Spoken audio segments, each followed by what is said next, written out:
Hello everyone, welcome back to my channel ช่อง SJ YouTube สบายดีทุกคนยินดีต้อนรับกลับมาสู่ช่องของ SJ YouTube ส่องมาแบ่งความรู้การศึกษาสำหรับวิดีโอนี้คอยจะพาเพื่อนไปรู้จักกับ4ประโยค4ประโยค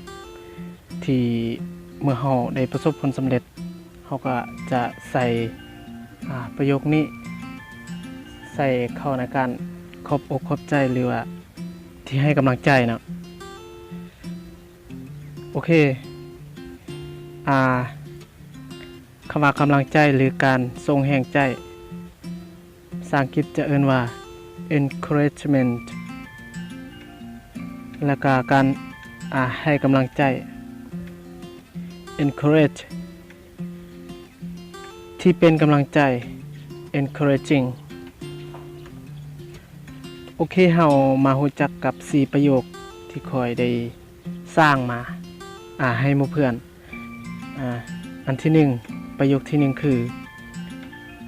Thanks for encouraging me Thanks for encouraging me ประโยคที่2 Thank you all for your encouragement Thank you all for your encouragement ประโยคที่3 Your comment is very encouraging me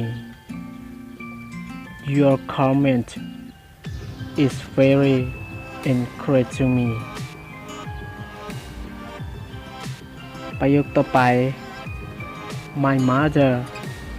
smiled encouragingly as I was sad. My mother smiled encouragingly as I was sad. โอเคเนาะสำหรับวิดีโอนี้ก็จะให้หมู่เพื่อนได้รู้จัก4ประโยคเนาะ4ประโยคที่เฮาใส่ในการขอบใจหมู่เพื่อนหรือไอ้นอกที่เมื่อเฮาได้ประสบผลสำเร็จเนาะ